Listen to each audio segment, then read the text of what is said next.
So Chad, you ever doing any sports betting? You into it at all? Uh, the most I've done with sports betting was a few years ago. My buddy Tone, he was doing it a bit. He was actually doing pretty good. He went from like $20 up to $850, and I was just kind of picking bets with him. But I never did make my own account. But I was looking at all the different stuff he was trying to bet on, and he Mhm. was doing really good. And then all of a sudden, just like everything else, it went cold. Plummet, yeah. What about you, I think Patty? he couldn't lose for a couple of days, and then it was all of a sudden gone. Well, I made a pro line bet last night for the first time in 20 years. And Mhm. at the end of the day, I almost won $1,600 last night. The Habs Yeah. screwed me in. Over under on Jake Allen, 28 and a half saves and against Vegas. Took the over because I thought Vegas was going to cream him. Vegas gets one shot in the first period. Eventually they win. Of course, I lost the bet based on Yeah. Jake and Allen and the Habs. Like, really? I should have learned my lesson from have any association with the Habs. I never bet on Leafs or Habs then. I don't even feel Actually, bad I for don't you even if bet you on bet on hockey. the Habs. I bet on football if I do anything. And I Well, have no personal ties to football besides Bo Jackson back in the day. That was it. Chad got a shout out for his buddy Tone. I got to give a shout out to my buddy JR that I works with at the Coast Guard. He's edging me into sports betting ever so gently all the time. So it's a fun little hobby, and we've got a great guest today to talk about it. So um, we got Kris Abbott joining us. We'll give you Chris's credentials now very shortly, but he's a native Newfoundlander and he's doing well for himself in the big city of Toronto. And I'm going to leave it at that, guys. Get ready. It's season 2, episode 6 of the DSC podcast. Titter tatter. Let's get at her.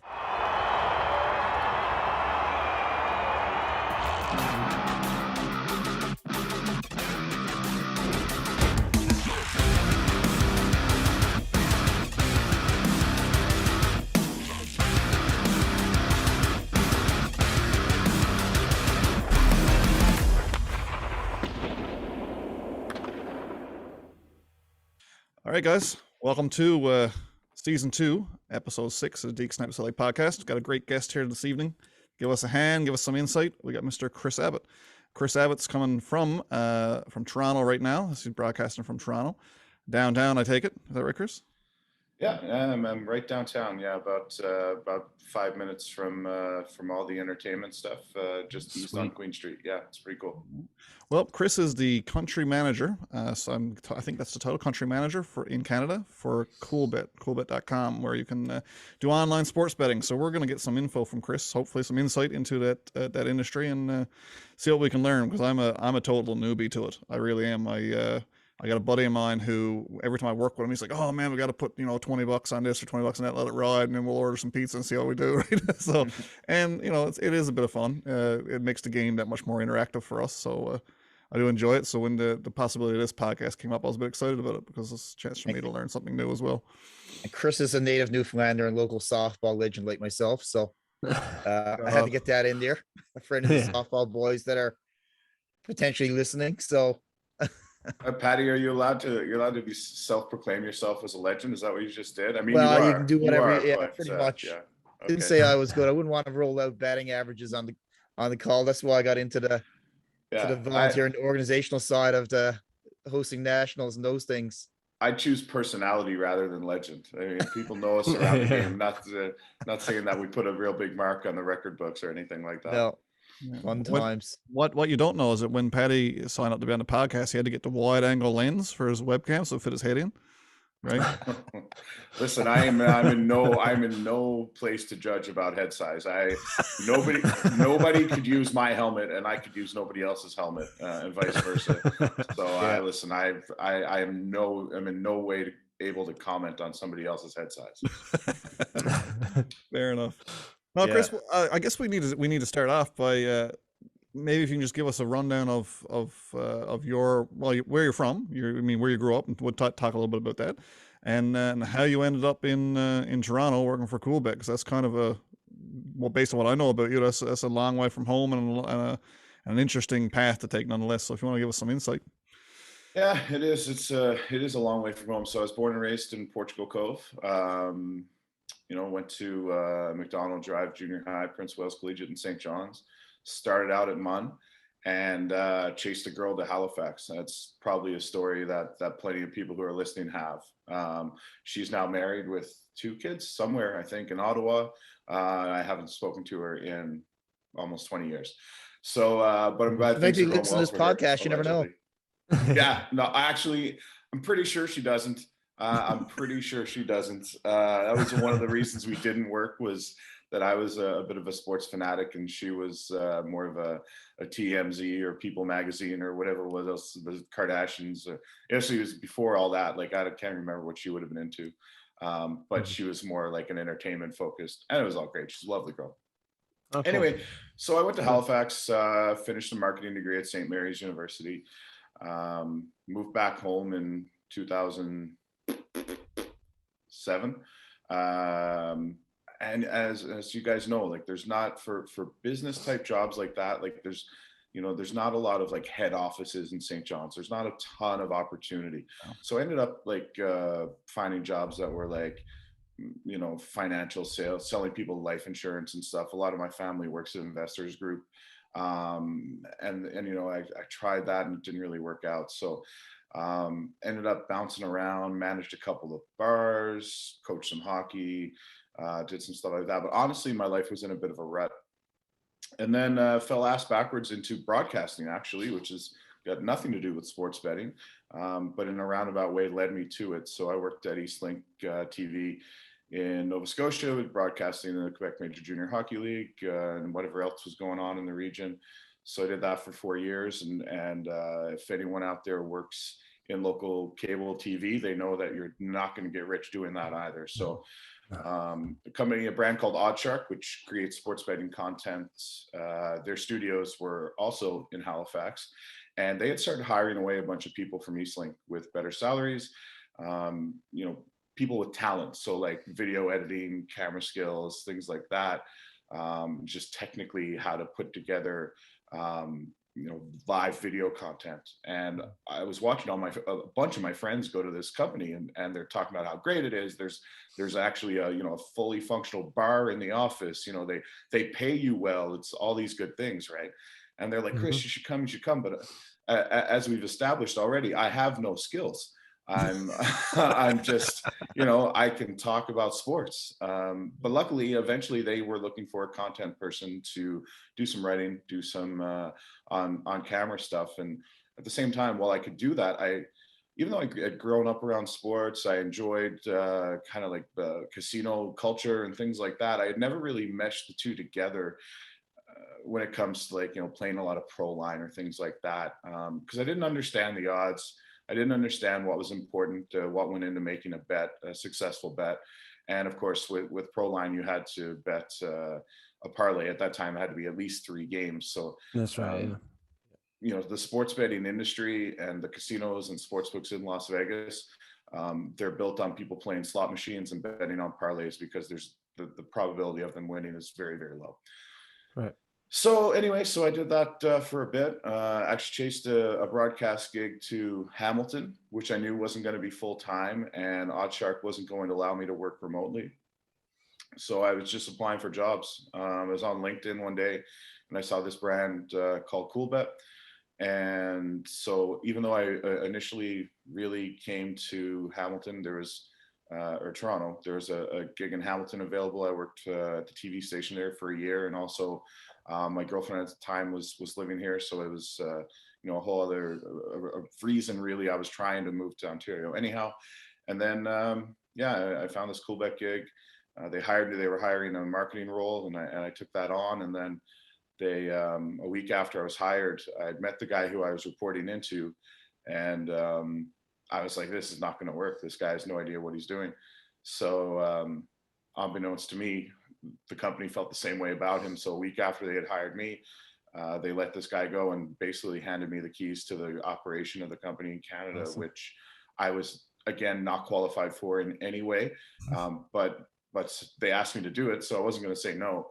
And so here we are 2 years later, and Coolbet's grown into, it's still growing in Canada, but we're a player, and there's bigger companies, but we've certainly made our mark as well. So that's a short-winded way about how I got here. And if anything piqued any questions, feel free to ask. But yeah, sometimes I still have to like pinch myself and say, how did you get here? Like, you know, when I can stroll down to the Rogers Center and watch Jays games, or, you know, last night at the Leafs game as well. Like, you know, can't go to too many Leafs games because I don't make that much money. The tickets are absolutely insane.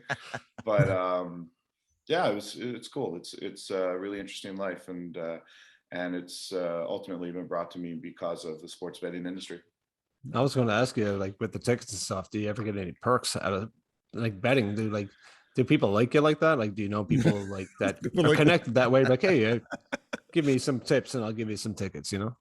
I mean, I suppose, but that's legal. Yeah, no, well, that would be fully legal. There's, listen, I'm not, something that I have to, you know, stress to people is that I'm not a professional sports gambler. I'm a guy who likes to put some money down on the game.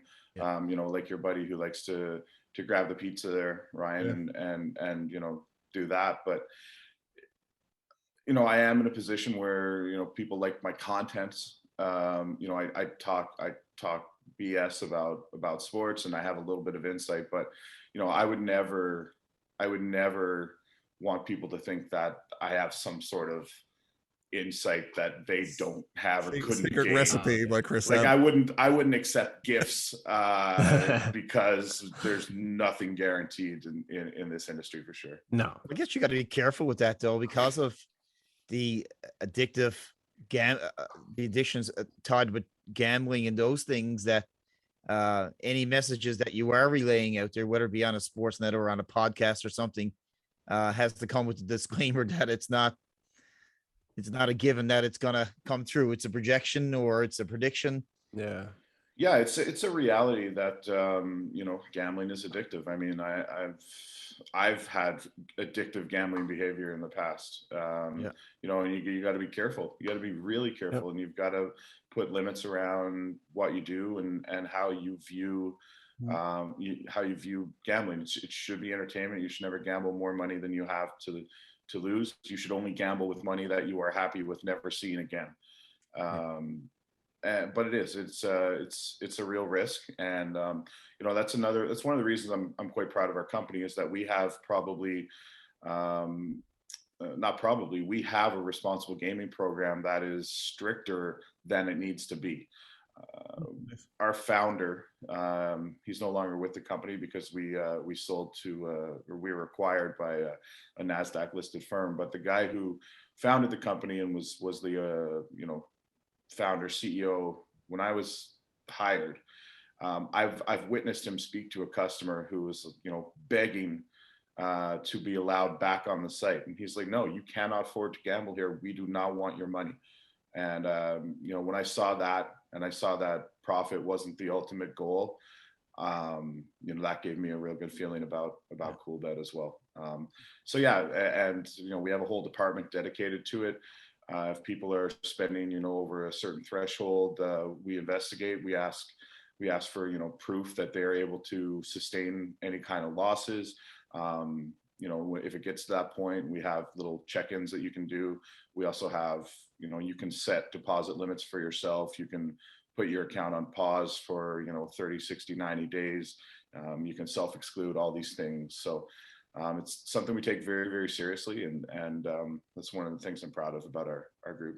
Sure. That was actually one of my questions. I'm really glad Patty got into that, especially so early on, because I myself, like, I always find that I have I guess, for lack of a better word, an addictive personality. Like, when I get into something, I get into it. Like, whether it's when I was a kid collecting beach stones down the landwash at home, or now in podcasting, where I just want to keep going with things. I've always been a little nervous about sports betting, and in a similar way to a VLT machine. In that way, I wouldn't want to get in over my head and not really realize I was getting there. Because I mean, like everybody, you've got your responsibilities, you got work and a family and kids, and that kind of thing was playing in the back of my mind. But I always wondered how I could do it, and do it sensibly and safely, where, you know, I could set my own limits and it just literally just be for fun. You know, dedicate $100 a month to it, just play with that money until it's gone, type thing. You know. Yeah, it's you know, when you sign up at our site, you have to go through a step that says, you know, what would you like your deposit limit to be per day, per week, per month. And you set that up, and once you set that up, getting a change is a massive process. Like you can't be like, oh yeah, but I'd like it to be higher now. It doesn't work like that. Like once you set that, to get a change is a weeks long process. We have to clear it with our regulator, all these things, just because it's so serious. And that's one thing that's different from a VLT or a casino. Like I've yet to walk into a casino or a bar where someone's going to stop me and say, excuse me, sir, can you afford to do that? Now, you might have like a pit boss or a dealer or a bartender who does care enough to ask, but mostly, I mean, especially for bars back home in Newfoundland, I'd say, I don't think it would be outrageous to suggest that 70% or more are solely operational because of their revenue from the ALC. So there's a conflict. There's certainly a conflict there when it comes to trying to slow down your player. And we do it too. Like I watch revenue walk out the door every day because we have these responsible gaming procedures in place. But at least I can sleep at night knowing that this person's child is going to eat the next day. It takes the impulse buying out of it. You know what I mean? So that's where a lot of addictions come from. And I used to laugh. You go to a bar and you see VLT machines, and right in the middle of the VLT machines is an ATM. So the whole impulse buying, so that if you do have to wait a week for your deposit limit to change, that impulse is probably already gone. So it becomes a personality or a psychology play. But good to hear that you guys are responsible that way. And would the federal government put any restrictions on that? Like, are you enforced to put those measures in place? So it's a real interesting landscape for sports betting and casino operators in Canada. Up until this year, any site that wasn't the government monopoly was considered to be operating in a gray market, which basically meant that we were unregulated in Canada, and it left a lot of things open. That basically, if you could operate a site that could accept payments, you could take people's money with no government oversight. It did not exist. Now, most companies like ours, we hold multiple gaming licenses. So in Sweden, in Estonia, in Malta, and the Maltese Gaming Authority is the gold standard in the world, right? But because it's in Malta, which is like an offshore, maybe a tax haven type place, people don't always necessarily look on it as legit, but it is. It's the most strict gaming license in the world. And Canada, and even to a degree the United States outside of Nevada and New Jersey, had no legislation in place. Recently, earlier this year, the federal government here in Canada basically changed its criminal code, which for a long time stated that basically only the government in each province or territory could regulate sports betting. And that's why it always had to be a parlay. That's why it couldn't be a single game bet.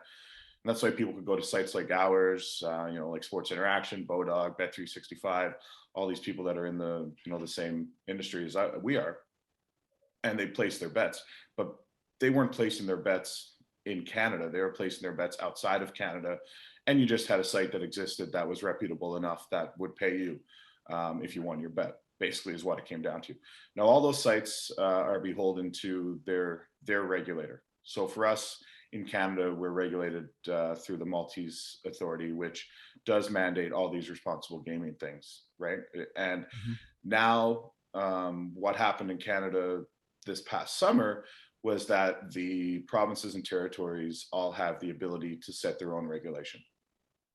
Some provinces like Ontario are opening up to full free market competition, which means DraftKings, FanDuel, MGM, Caesars, all these companies are going to be operating for Ontario customers soon.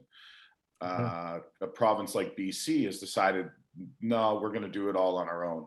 And I think that's the wrong model. I think you're going to see that, and I think the ALC is doing the same thing. Like they want to, instead of seeing how easy it is to get the tax revenue, the registration fee from these already existing best in practice companies that exist that just aren't licensed in your province or territory, than, you know, giving them a haircut off the top, charging them a fee, and charging them a percentage of the revenue and just not taking on the risk.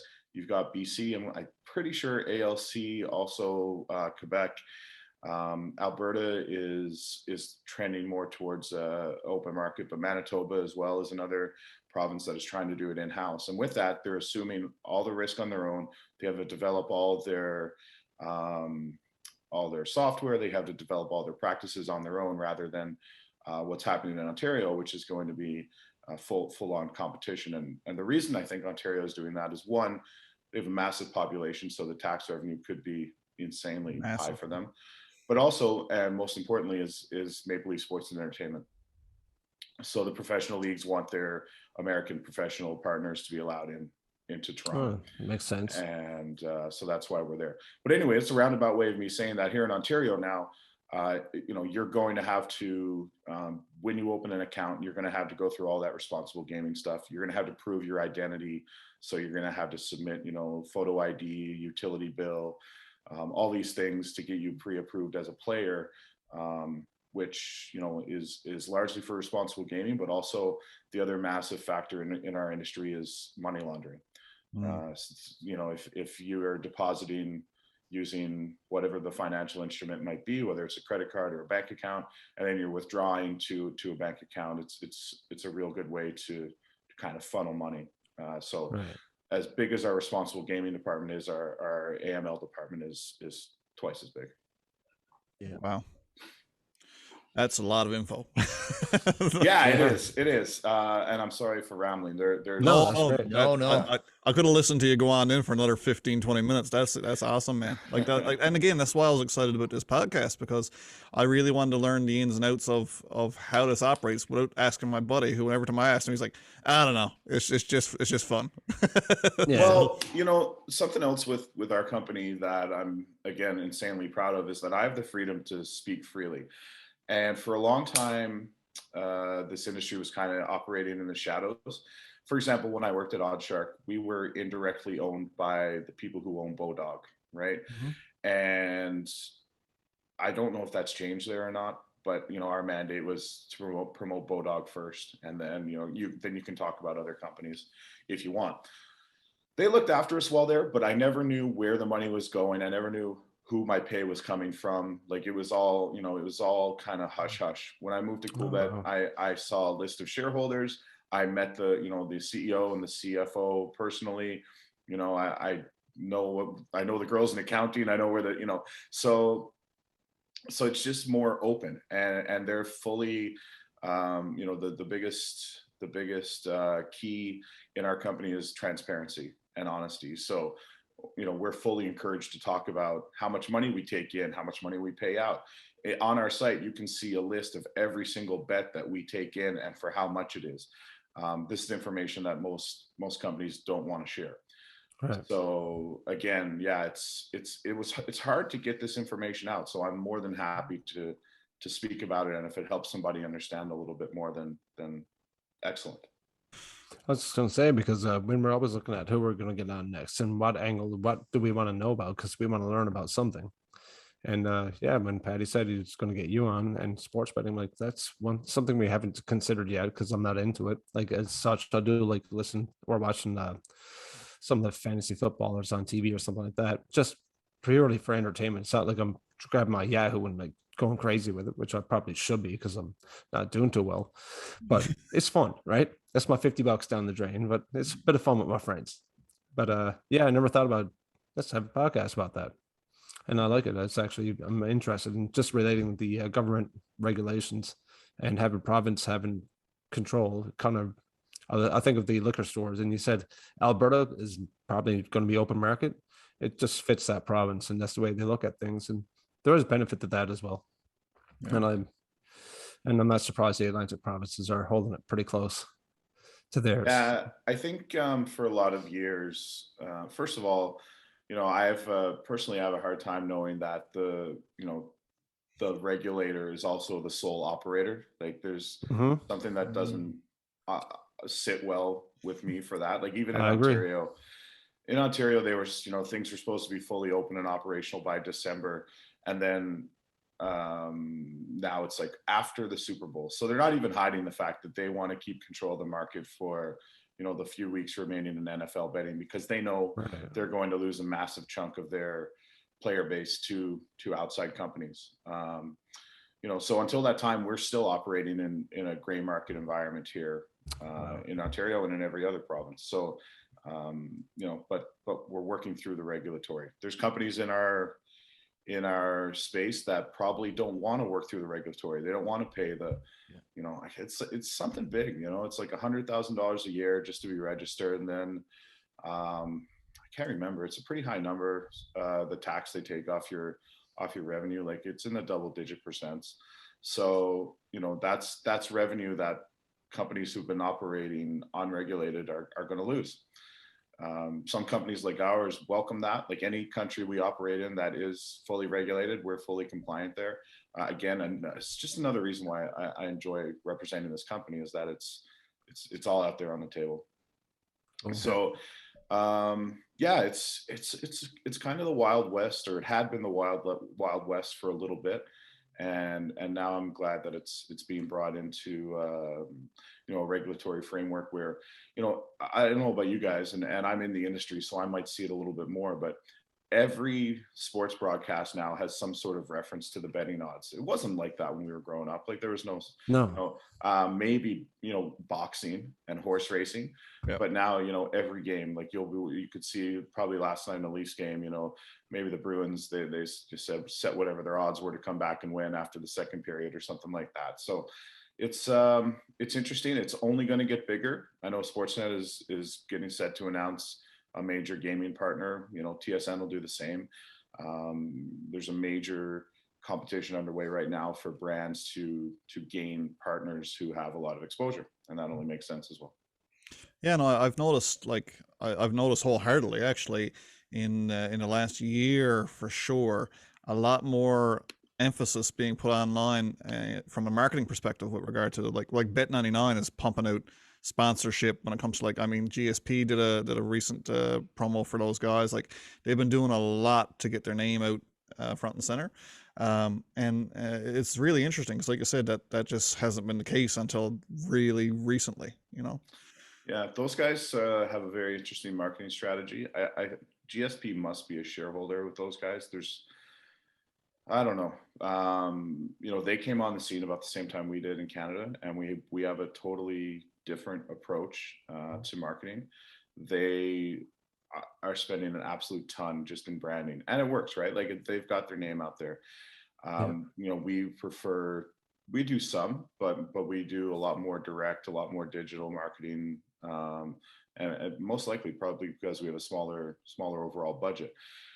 There's companies, DraftKings included, that have a long-term strategy of brand recognition and player acquisition over revenue.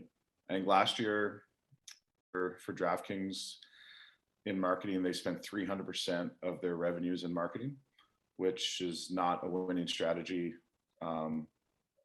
for your investors. But I guess they've sold it to somebody or enough people that, hey, this is our plan. I know they came out. I get industry reports. DraftKings lost like $1.8 billion so far this year or last quarter. It's something crazy because of the insane marketing spends. So it's kind of still there's going to be winners and there's going to be losers, and there's different strategies, and eventually the industry will shake itself out and there won't be as many players. So, is the Bet99 strategy of massive marketing spends going to equate to them having a bigger player base and therefore bigger revenue base, or is a more kind of conservative approach that that we have, or that even FanDuel, they're a massive company, but they don't spend the same kind of money on marketing that like a DraftKings or MGM does. So it'll be interesting to see how it plays out and which companies have success long term. Well, I mean, a big thing that comes to mind when you're talking about that, I mean, I equate everything back to my own personal experience. Now, I worked offshore here in Newfoundland for years, and working with different drilling companies, you see again different approaches to the same end goal. You see some companies are just. I worked for Seadrill for a little while, and they were just pumping money, billions and billions of dollars into new infrastructure, new rigs, new. But again, that works in a time frame when nothing changes. But like you guys, I'm sure, have experienced during the pandemic, that affected certain businesses hard. But anybody who's operating online or doing some of those businesses tend to prosper because people had nothing else to do. Then there's the end that certain people didn't have as much money as they used to have because of lost revenues and whatnot. So it's all depends on how the environment around you changes, which is going to dictate which companies come out on top, really. Yeah, no, it's an excellent way to put it. Our industry did very well during the pandemic. It's not something that I kind of run around talking about because it was very hard on a lot of people. But we had our company. We were acquired, and we had massive activity on our site because people were at home and their entertainment was entertainment options were limited. Land, if you were already a casino player and all your land-based casinos were closed, or your local bar wasn't allowing people inside, you could go online and play. So yeah, it was good for our industry.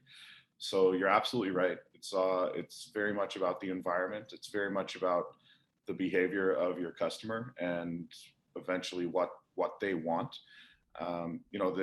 There's another side of that, and it's the marketing side. Like, you can spend all kinds of money on brand awareness, but if your product at the end of the day, especially in this industry, isn't fair, isn't transparent, isn't easy to use, it's not easy. People don't hold on to your money or charge you to withdraw your own money. Those things are ultimately what are determining factors for players in this industry, I believe. Yeah. So to the individual gambler, and you pretty much touched on it just then. You've got a lot of competition out there. Like, really, what are those key areas? Transparency being one, but to the individual gambler, like, what are they looking for when they look at a Bodog, a Coolbet, a DraftKings? Is it based on potential payouts, options?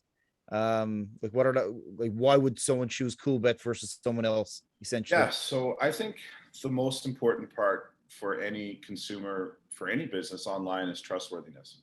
If you're giving somebody access to your money or your financial instruments, whether it be your Visa or linking a bank account or whatever, that's the ultimate in sensitive information when it comes to individuals, especially here in Canada. So to me, I think the trustworthiness of being able to get that money back and get it back in a timely scenario or timely fashion is what people look for most often.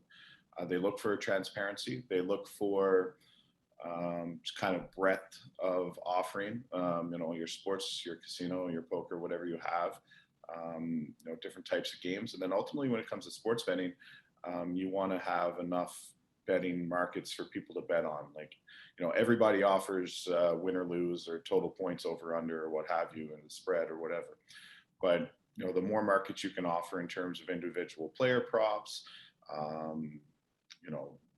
futures odds. So futures is a term kind of like the stock market, but it means the outright winner at the end of the year, basically. So if you ever hear anything about a futures market for the NHL, say, that means the Stanley Cup champion, or the Calder Trophy, or who's going to have the most points. So that's what's referred to as a futures market. So you need to have all those things. So ultimately, Patty, to answer your question, it's trustworthiness and transparency, ability to get your money on and off the site without any hassle. That's ultimately what people look for. And I've had accounts at every site there is to have in Canada, and I've had varying experiences at all of them. Some companies will, say there's a 2 to 3 day processing time to turn it around, and they end up holding on to your withdrawal for 7 days or more before you get it. And that's a strategy because they want you to cancel your withdrawal and keep your money on the site. Whereas, a site like ours, we strive to turn it around within 24 hours, and you can lock your withdrawal with us. So that's another responsible gambling feature.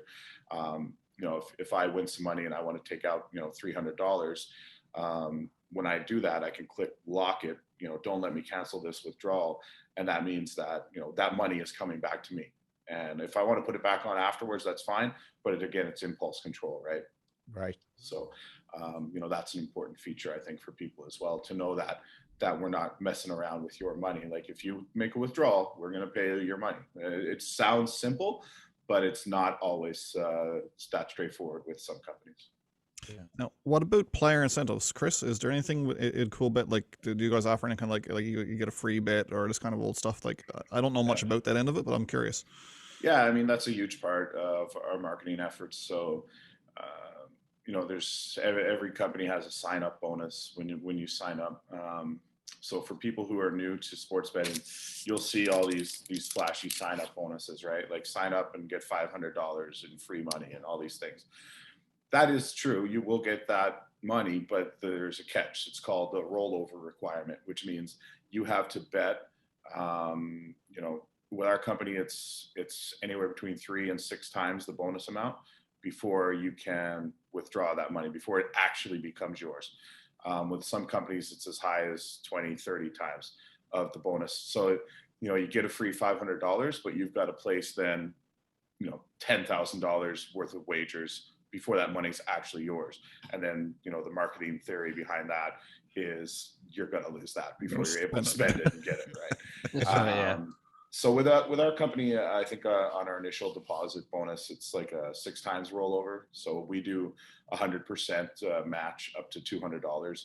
So then basically we give you $200 to play with on top of your initial $200, but you've got to make $1,200 worth of wagers to get that unlocked, is what you call it, where that money is free and clear and actually yours, and not just in a bonus account on the site. Now on top, so that's one thing to look out for if you're ever making a deposit. I think they're good if you aren't in a hurry to get your money back, but if you just want to put your money down and take your money back, then don't take the deposit bonus if you don't need to. But then in terms of free bets and things like that, yeah, and there's a whole set part of this industry that is very much marketing, very much targeted marketing. So we'll segment players based on the amount they deposit, the amount they lose, their average bet size and things like that. And then automatic offers will go out and say, maybe Ryan, you don't play a lot. Maybe you only play $5 a week. But we're happy to have you play $5 a week. And if you don't play your $5 a week for a couple of weeks, you might get an email that says, hey Ryan, haven't seen you in a couple of weeks. Here's $10. Now maybe Patty's playing $2,000 a week and he's losing it. It sounds like Patty actually on both ends. I'm cheap, actually. At Probably that, not the case. I'm just using it as an example. At that point, Yeah. you're going to have, a loyalty manager reach out to you, and you'll be, in our VIP program. So there's, and those people, might get hundreds of dollars of free money because they're a high value customer, right? So there's varying levels of that.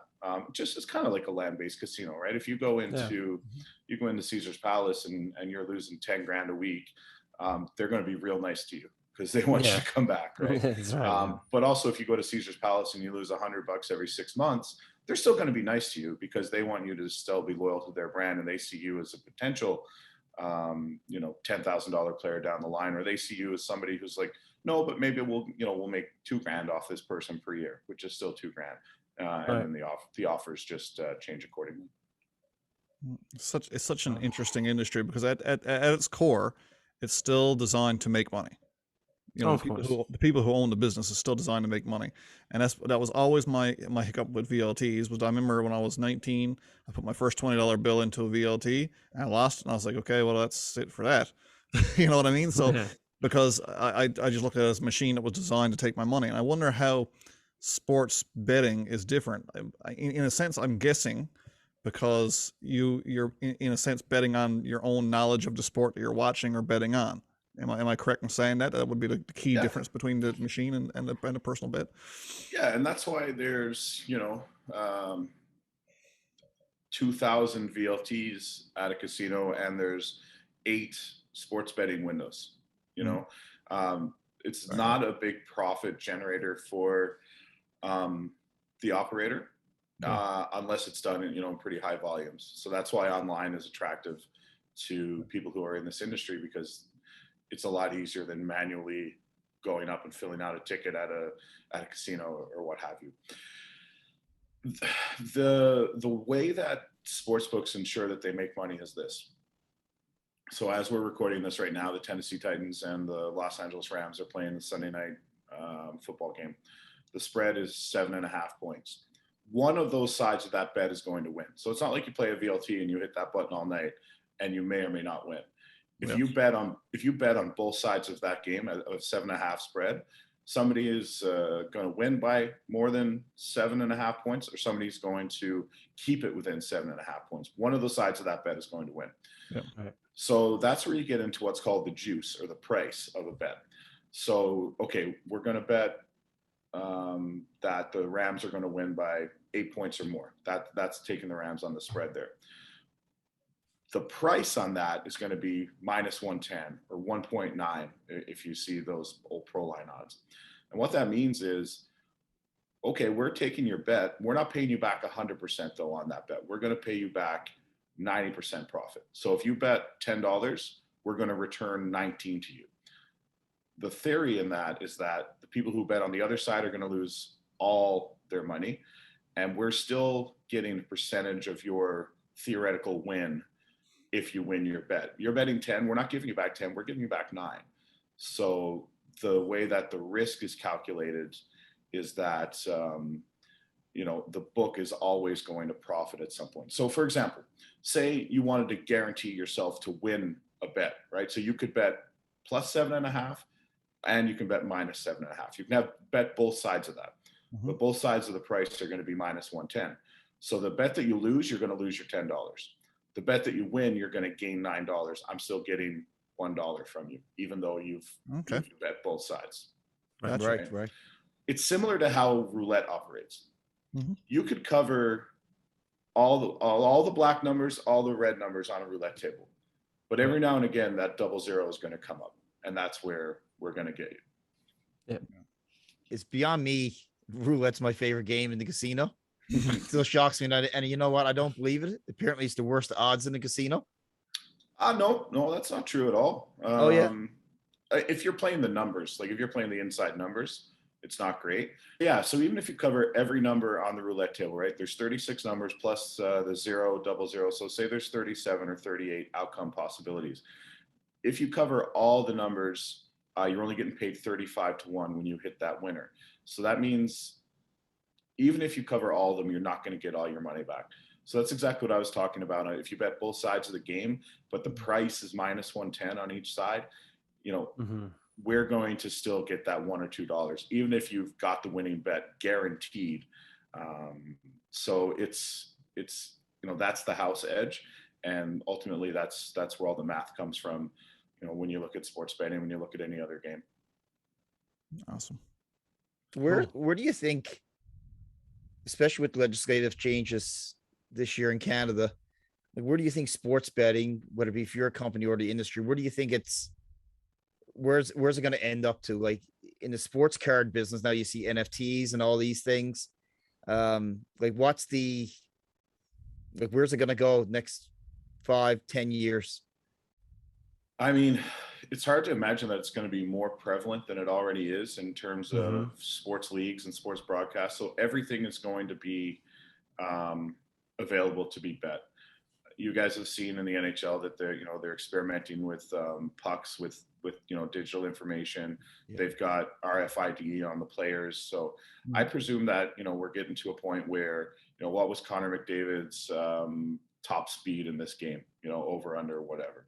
Like I think we're going to get into more of that really individual type of bet that you can make. How far did the soccer ball travel in a match? Over, under, whatever kilometers. Like I think that's where it's headed. I think all the broadcasts are going to be very sports betting heavy, because it's proven, and I can vouch for it, that even if you're not so much into a sport, like say for example, I don't know, tennis for me. I'm never ever going to sit down and just watch tennis because I love tennis. But if I've got a bet on, Novak Djokovic to win, or for him to cover a certain spread or whatever, you can be sure that I'm going to sit my ass down and watch that Yeah. tennis all day. So that's part of it. And then the live betting aspect is a place that still needs growth. And you know, you can bet right now, speaking of tennis, you can bet who's going to win the next point. You know, in golf, you can bet which guy in the group is going to win that hole. So more live betting opportunities. You know, will the Leafs score on this upcoming power play? Things like that. So eventually, yeah, you're going to be sitting there with your phone in your hand, whether you're at the venue, whether you're watching on TV, and it's all going to be about instant, like we talked about, that gratification. And instead of having one bet on a game, you know, maybe you look down and you've got 10 bets on a game. And ultimately that's what the industry is going to want you to do. And it's fun for people. So yeah, we're going to see a lot of that. We're going to see a lot more regulatory changes, I'm sure. So once we get past these first couple of years in Canada, you know, and there's obviously going to be things that pop up. There's going to be things that get regulated out, things that are going to be available for offer that the governments and the regulatory boards are going to say, no, we don't want that to be available here. So I think it's going to be a lot of shaping how things are going to be offered from companies. And then, yeah, like I mentioned earlier, I think there's going to be a lot fewer operators. I think we've already seen it. We've already seen a massive trend towards mergers and acquisitions this year. And I think that's going to continue to happen over the next 5 years as well, until we've got, you know, 2 or 3 totally dominant brands. Yeah, it's really interesting because when you were talking about that, I got to thinking about just recently, a couple episodes back, actually. If any of you guys are listening, haven't listened to the episode, we did an episode with Mr. Dean McDonald from the Newfoundland Growlers. Now, Dean is heavily invested in e-gaming as well. He's big time connected in that industry in the States. And the company enthusiast. Yeah, so I was, Big one. when you were talking about that, I was kind of bridging the gap between the two. If a person was able to sit at a game with their phone in hand and be actually betting during the game, it would create that much more of a interactive experience for a fan who's just otherwise just sitting there drinking beer and eating pizza and cheering when a goal goes in, you know. So yeah, you're already seeing it. Companies are launching betting lounges in their buildings, you know, branded betting lounges. You talk about e-gaming, that's emerging. It's actually massive right now. You can bet on people playing Counter-Strike or Call of Duty or whatever. There's odds on these things. So yeah, I don't know if you guys ever saw the movie Ready Player One, but I wonder if we're not headed to some form of that in our world where it's all online. Like people are going to be betting on Madden or NHL, you know, EA Sports, as much as they are betting on the actual sports. It's already happening, like it's already available, but that'll probably also become way more widespread. Yeah, well, I mean, with the emergence of Twitch and everything, people are just watching this flat out. So it's yeah, I could definitely see it going that way quickly. I don't know. I mean, you know, I'm old, right? So I don't understand, but I understand that it's coming. I don't understand the appeal for me, but I understand for younger people, it's coming, right? So we have people that stream playing slots online, and people love it. They can go on Twitch or YouTube, and people live streaming themselves playing slot machines, and they have these followers that watch along with them. So I think it's part of feeling, you know, feeling the connection to a community as well. Part of It's a little bit something. vicarious, right? Like, you know, you see a big win, you're going to feel that vicarious win. You know, it's a little bit exciting to watch. I get it. You see that in the kids market now. My daughter was always on YouTube watching kids open presents or gifts or unboxing prize balls. Like that's a thing these days. Like she thinks she's part of stuff. She's unwrapping it as well. It's really funny. I don't get it. I don't know if it's healthy for us or not, but it's what is real, right? That's the thing. Like it's what's happening. So I know I have the same thing. I have a nephew who's, you know, constantly watching these guys on YouTube and wants to order the stuffed toys from their So I mean, it's going that way, and you know, we already see it. Like we are, you know, for our marketing, we use sports personalities as influencers and things like that. So you know, that's the same kind of idea. It's like an adult's unboxing, I guess, is is caring what your favorite sports personality is doing when it comes to their betting. Yeah, like my kids barely watch TV anymore. It's all iPad, and they're going to watch their favorite YouTube personalities because they're going to watch somebody do something they enjoy doing themselves all the time, and they're going to learn how they get to do it as well. And I get it; it's more interactive, it's more personal. Absolutely. Well, if you ever need any no-name newfies to plug your site, just let us know, right? If you're looking to reach that Newfoundland market. Yeah, we'll do for sure. I mean, we that's the thing. Like, I wanted there to be a little more opportunity for regulatory changes out east, because I do see some areas where I'd like to partner, but the advertising restrictions are still going to be tough for us if we're not there as a full registered participant. So yeah, it's hopefully it's coming. Hopefully the ALC will see the error of its ways and open up to full on competition. But we'll see. Well, let's talk about some of your connections now in the Toronto area, because I know you're providing some content for Sportsnet, and you've been dealing with Ray and Dregs with their podcast and whatnot. Let's just chat a little bit about what you've been doing in the Toronto area on that end. Yeah, so we talked earlier about marketing spends, and for me, I think Coolbet as a brand gets more play out of being partnered with Ray Ferraro, Darren Dreger, with Justin Bourne and JD Bunkus at Sportsnet, with Dustin Nielsen in Edmonton, Andrew Patterson in Winnipeg, then buying board advertisements at the ACC for tens of thousands a night. So yeah, we are a major sponsor with the Ray and Dregs podcast, and I'm fortunate to get to go on there with those guys most every week.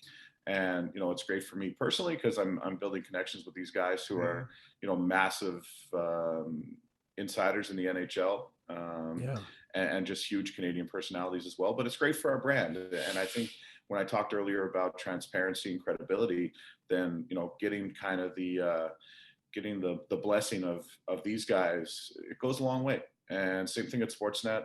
I go on The Fan every Friday morning. We do a betting segment there, and to me, that's money better spent. Both of them obviously are part of a marketing agreement. It's not that they just love me and want to have me on. There's contracts there, but I think that's a more creative way to reach people and build the trust of your brand than to just plaster it all over a broadcast. Funny, Kris, when I started listening to the Ray and Dregs podcast, I don't know when you became a sponsor of the show, and they reference you on one of the podcasts. I'm like, can't be the Kris that I know. I know.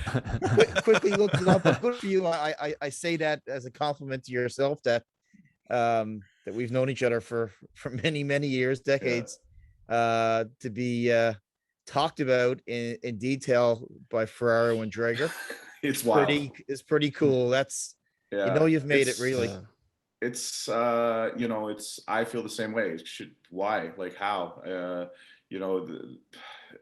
And that one in particular is quite funny. So I just moved to Toronto, as I said, when we were starting this Coolbet thing, and I was listening. I heard this podcast because one of the coolest things about living here is that you get TSN and Sportsnet just in your car. Like it's there. They have radio stations here. And I was like, the Ray and Drake podcast, I'd never heard of it. And they were still early on. They had probably put out 3 or 4 episodes. And it was simulcast on the TSM radio station here. So I heard it and I was like, I don't hear any sponsors. So I literally Googled Ray and Dregs podcast, and they had this webpage, which honestly, they were just starting out. Like, it wasn't flashy or anything because it's not a TSM production. Those guys they're working with an outside agency to produce this, and TSM picks it up. So I'm like, okay. So it wasn't through TSM, and there's literally like a contact us button. And I wrote, I'm like, hey, how do we become a sponsor? And a guy wrote me back, set up a meeting. I met with their producer, who's based in Vancouver, wonderful guy. And, we hit it off at a good meeting. And next thing you know, we're a sponsor of their show. And I will say that, my broadcasting background, my personality, I think struck a chord with both Darren and Ray that, you know, oh, this guy's pretty good. Like, he knows what he's talking about. They want to have a sports betting segment. Again, I'm someone they can trust to know how to play along in the broadcast world and not say something stupid.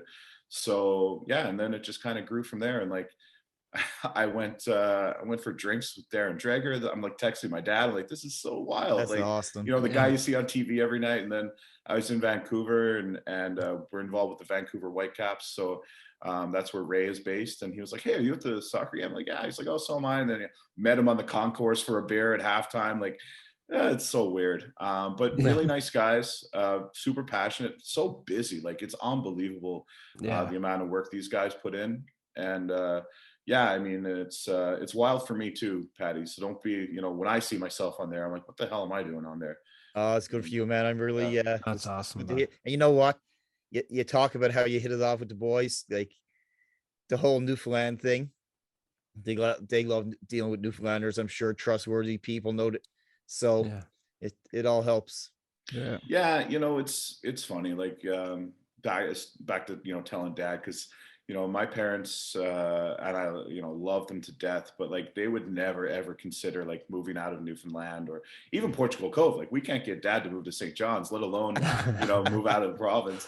So, you know, I think it's, for him, it's very cool. Like, it's you know, it's something that he only sees on TV, and you know, I've had the fortune to run into some people, you know, when I was doing the Eastlink thing, like, I was in the press box at the rink in Halifax one night, and here's Kris Pronger sitting right next to me.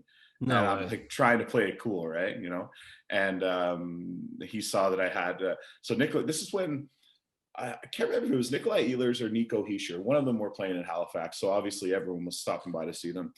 Ehlers And I think it might have been Ehlers was suspended, because I can't remember Heischer ever getting suspended when he was there. No. But they had come in to see, let's call it Nick Ehlers. Maybe it wasn't. And I happened to have the clip of the hit that got him suspended on my computer. So I heard them talking about it. They're like, oh, he's not playing it. I'm like, well, you guys want to see this clip? So I got like Kris Pronger over one shoulder, Luke Robitaille is there, and they're like watching, and I'm like, this is absolutely insane, right? So back to telling dad about it. He's like, you know, go get their autograph, get a picture. And as much as I want to, right, you can't do it. And I think those guys appreciate when you keep that discretion there as well. So I think there's a part of that, you know, there's being easygoing, and then, you know, not doing Being the a fan. thing. Yeah. Which is, you know, you try and be a peer and not be a fan, which is very, very difficult, because of course You are a fan. when it comes Yes. when it comes to, you know, those guys like, you know, Kris Pronger, Luke Robitaille, and Mark Recchi was there one night, and it's like all these guys I grew up, like, they were my heroes, right? And then of course with Ray and Darren, and they're on national TV every night, and yeah, it's crazy. But I think that builds to the trust as well, when you try and keep it cool. Yeah. Definitely. We have Like, the same it's just- experience here, actually, because while the podcast is still really new, we're into, I don't know, we're somewhere in the vicinity of 30, 40 episodes now into our second season, and we're lucky enough to have a sponsor come on board. He likes our content and likes what we put out, and it's been working well for us. But we get a lot of, in reaching out to people to see if they want to come on for a chat. Of course, we introduce ourselves as, you know, some Newfoundlanders, pretty humble crowd. We you know, we're not a big deal yet. We might never be, and that's not what it's about for us. But like to know if you'd like to come on, chat with some people from Newfoundland, and get you know, have a chat, get your message out, or whatever it might be. And people are always just so embracive of the Newfoundland connection, you know, like, oh yeah, one of my best buddies, you know, his brother lived in Newfoundland for 2 years, you know, every time we went to visit, we were drunk for 4 days, or, you know, I got a neighbor down the road, you know, I've known him for years, he's from the island, you know, such a great dude. There's always a story or a connection. I was there when I was a kid with my, you know what I mean? So people always got that connection as well with Newfoundlanders, because we are a different breed. That's a given.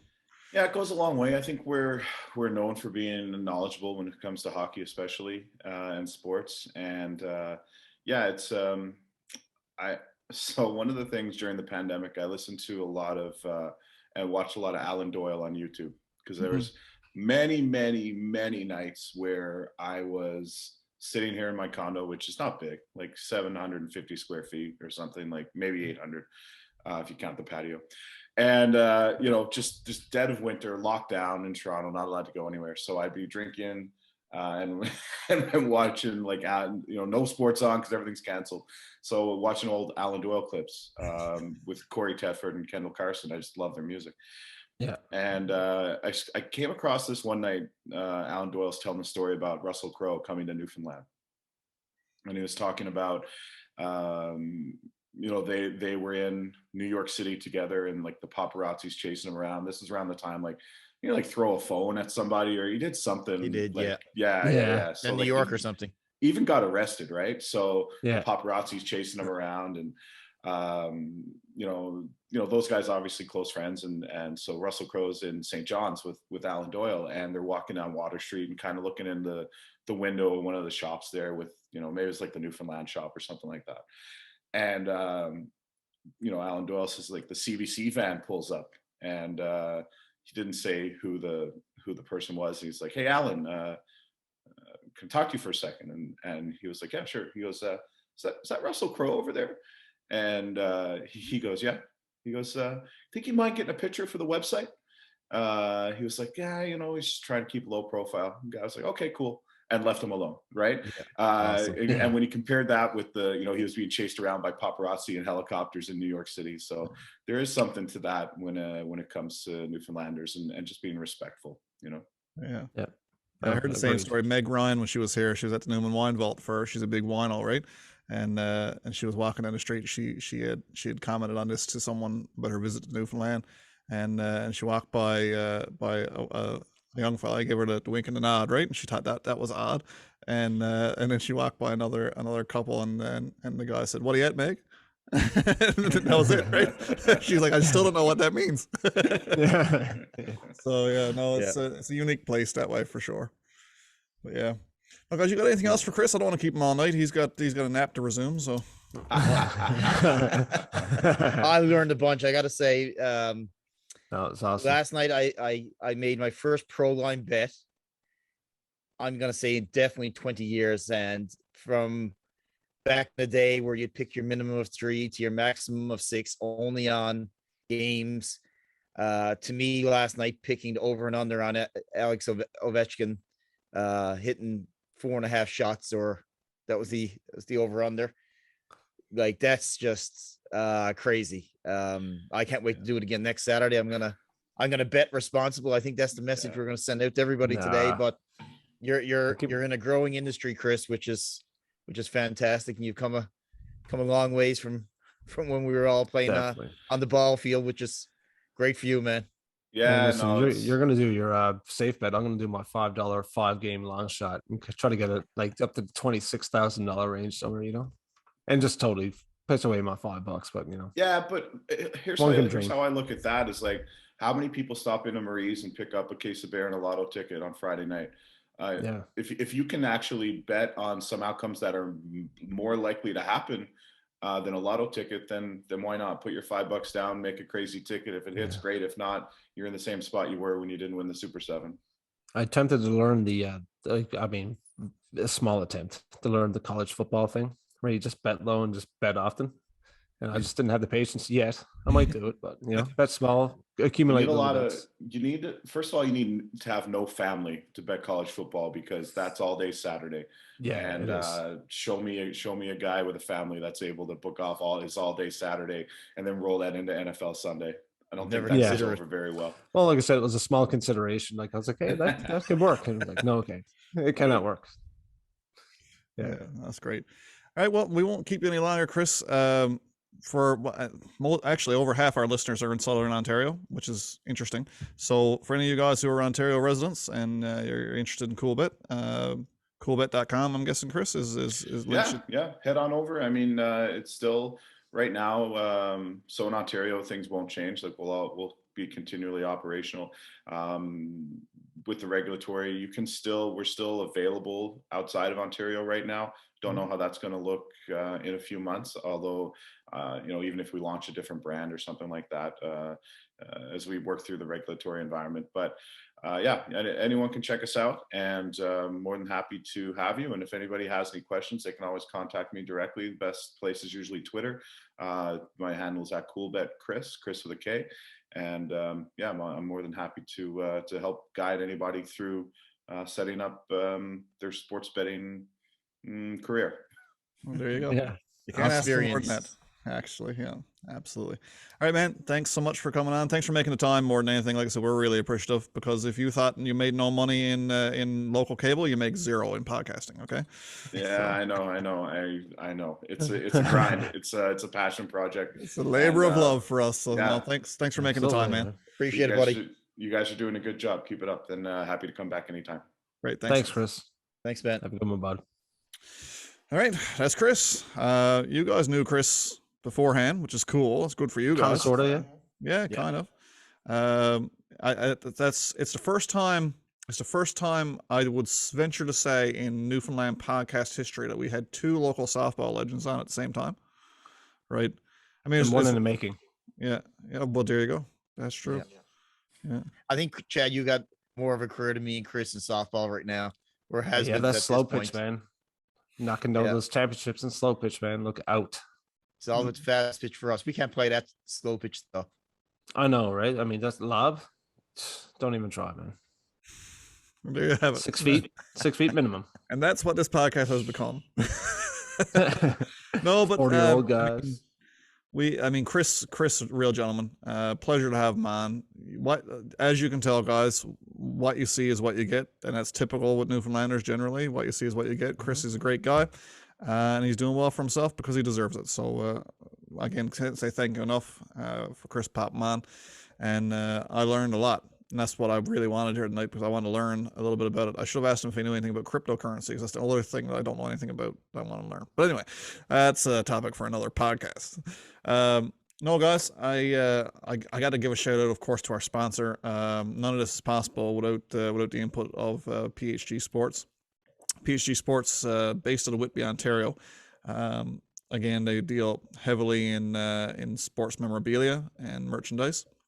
So if you're looking for any gear, photos, cards, you name it, signed by your favorite athletes, check them out. They're at www.phgsports.com, or you can get them at your local Costco. They run Costco Roadshow all throughout Canada, and make sure to check their website for updates as to where they are and where they're going to be, and swing by, have a chat with the guys. I promise you won't be disappointed.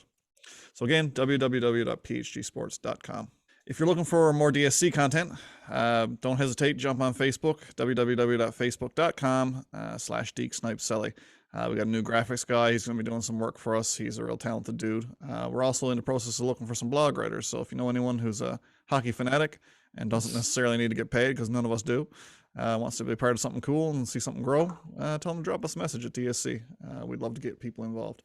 So again, we're on Twitter at SellyDeek, and you can catch us on YouTube, of course. Just search Deek Snipe Selly, and that carries all of our videos, everything you can imagine.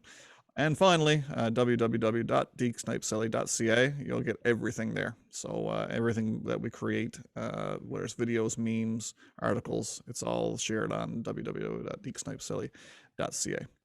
All right, guys, I guess that's it for me. If you guys are all good, I'm going to peace out. All good.